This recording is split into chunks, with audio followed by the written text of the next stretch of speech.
Hello guys, आप सभी का स्वागत है हमारे यूट्यूब चैनल पर। तो आज हमने हमारे आरबीएसई बोर्ड का 12th का हिंदी का पेपर था। मैं भी क्लास 12th में ही पढ़ता हूँ। मैं देख के आया हूँ पेपर। अभी आप सोचोगे कि मैं कैसे आपको सही आंसर की बता दूँगा। तो मेरा एकदम पेपर अच्छा गया है। तो मैंने सर से पूछा ये आंसर की, और मैंने किताब से भी मिलान किया है, तभी मैंने आंसर की बनाई है। यह आंसर की 100% सही है। तो मैं चलो आपको आंसर बताता हूँ। तो सबसे पहला जो प्रश्न था वो गद्यांश से संबंधित था। तो गद्यांश से संबंधित में पहले क्वेश्चन का आंसर अ भी हो सकता है। यदि आपने अ किया है तो भी सही है, और यदि आपने द किया है व किया है आडंबर तो भी सही है, क्योंकि ये दोनों ही इसके उपयुक्त शीर्षक हो सकते हैं। इसके बाद है सुखी कौन है। तो सुखी कौन है? जिसका मन वश में है, इसका हो जाएगा अ। उसके बाद है मनुष्य किसके लिए जी रहा है। मनुष्य विधाता की योजना के अनुसार जी रहा है। आप उत्तर ढूंढोगे तो भी मिल जाएगा। मिथ्या आडंबर कौन रचता है? जिसके मन अपने वश में नहीं है, जो मन के वश में नहीं है, जो बुद्धिहीन है। तो यहाँ से आप देख सकते हो मिथ्या आडंबर कौन रचता है। मिथ्या आडंबर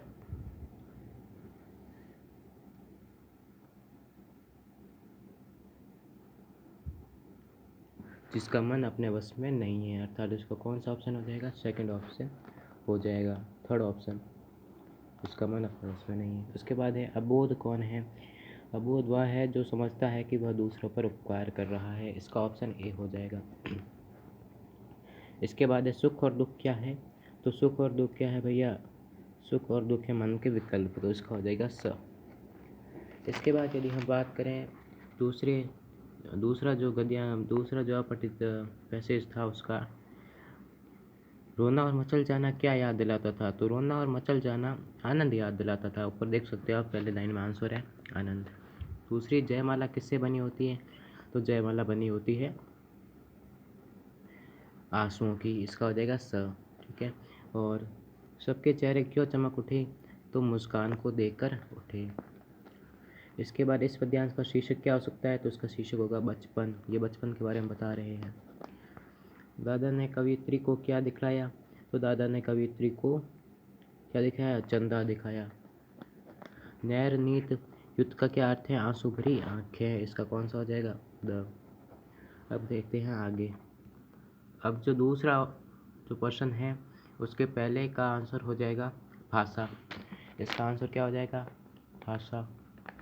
दूसरे का आंसर भाषा का लिखित रूप। तो इसका लिपि भी हो सकता है। यदि आपने लिपि लिखा है तो भी सही है, और यदि आपने व्याकरण लिखा है तो भी सही है। लिपि या व्याकरण कुछ भी हो सकता है इसका आंसर। तो तीसरा, घोड़ा सवारी के काम आते। इसमें अभिधा शब्द शक्ति है। कौन सी है? अभिधा।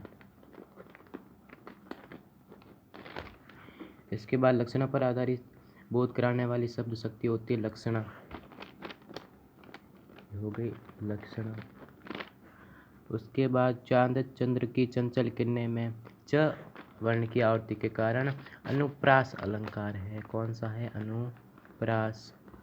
और जहाँ शब्द की आवृत्ति भिन्न हो किंतु अर्थ भिन्न भिन्न हो, वहाँ कौन सा अलंकार होता है? यमक। कौन सा? यमक। तो निम्न पारिभाषिक शब्दों के अर्थ लिखिए। नोटिस। नोटिस का होता है सूचना पत्र। नोटिस का सूचना पत्र होगा।